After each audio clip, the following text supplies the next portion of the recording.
Hey guys, welcome back to my channel. Today I wanted to share with you what I'm calling Subscription Box Rewind, which is basically me going back over all of the books that I've received from subscription boxes throughout the year and seeing how many of those I read, how many I DNF'd, which ones I haven't gotten to, and really kind of seeing which ones of the subscription boxes that I have been subscribed to were worth it. I do believe it was like 30-something% of the books that I acquired this year came from subscription boxes.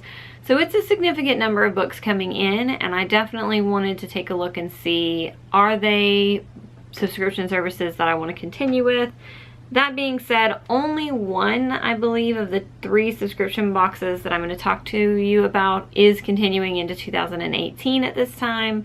The other 2, I believe, are on hiatus, so not as relevant as it was before those announcements were made, but at the same time I think it's good to look back and see if they were something that I really got a lot out of. So first up we have Muse Monthly, which included a book and a tea each month, and one of the great things about Muse Monthly is that you got to take a look at the book and the tea prior to paying for the box, so you could decide whether you wanted to opt in or opt out based on the book and the tea. And I did opt out of a few months just because I wasn't super interested in the book, but for the most part I got a lot of Muse Monthly books this year. And some of these are from 2016, but there were a total of 12 books that I received from Muse Monthly. And of those 12 books, I did read 6 of them. I DNF'd one about 300 pages in, and Justin did read, I think it was 2 of the books. So one. Justin read one of the books. So he read one of the ones that I didn't read, and he got to it before me. He saw it, he thought it was interesting, he jumped on it. But there are definitely quite a few of those that I haven't read yet that I will be getting to in the new year. And these are the star ratings for the ones that I did read. Overall, I did really enjoy Muse Monthly and the picks, and I found some books that I don't think that I would have picked up otherwise, and I'm really sad that they're taking a hiatus in 2018 because I've really enjoyed getting their boxes over the year. And next up is Book Bath Box, which is by the lovely Winks from Winks and Ink. And I have always really enjoyed this one, not only for the books that she picks, but also for the other items that are in the box. It comes with bath products and then little goodies and stuff. A lot of times that's chocolates or little pens. It's just been a really lovely subscription box that I will definitely be continuing with because I actually already bought an annual subscription. So that will continue into the new year. So of the 6 books that I received from Book Bath Box, I picked up and finished 2 of those books. And one of them actually became pretty much my favorite book and series of 2017, so I'm going to call that a win. The other 4 books I did not pick up. I had intentions of picking some of those up, and I'm definitely interested in a few of them for the new year. Justin did read one of the books, so he picked that one up. I haven't gotten it to it yet, and that's the first one from the very first Book Bath Box. And again, some of these books are from some of these boxes are from 2016, but I wanted to include them as well. And of the ones that I did read, these are the star ratings that I gave them. So that one again has been just a joy to receive, and I'm pretty sure I've already used all of the bath products that have come with those.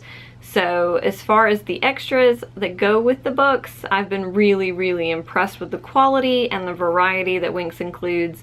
And if you are at all interested in bath products and books, then this one is definitely for you. And the last box that I received was Moth Box, which was curated by Mercedes over at Mercy's Bookish Musings. And that one, I only got a few boxes, and then I realized that I wasn't reading them right away, and so I stopped getting them.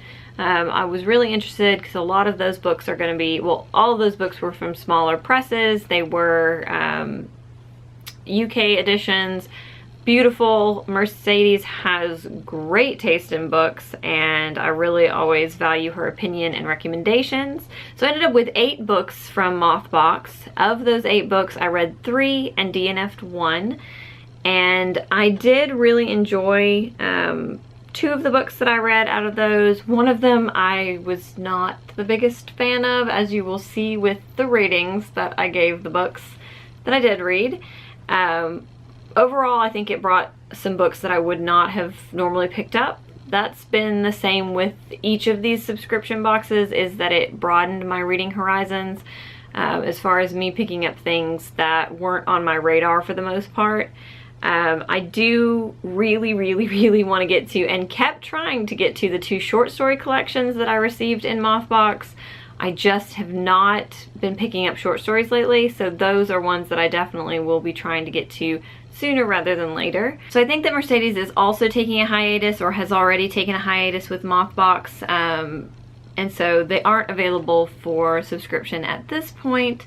I was finding that since there are 2 books in the box that I was getting behind quickly, and so that's why I ended up ultimately not getting any more boxes. And I think that if she were to bring it back, I would still buy them intermittently, because I did really enjoy the picks and the recommendations, but it wouldn't be something that I would necessarily subscribe to every month, just because for me, the 2 books was a little bit overwhelming for the number of books I already have and want to get to. That is pretty much where it stands as far as the subscription boxes that I received this year, and I really love subscription boxes, and I especially loved my bookish subscription boxes. Going forward in this year, it looks like I will only be getting Book Bath Box, which is probably a good thing, just for budget-wise, and also the mass number of books that I have to read in 2018. And with Bookopoly, I didn't want to have to try to factor that in as well, so it works out that I will only be getting the 4 books from the quarterly Book Bath boxes.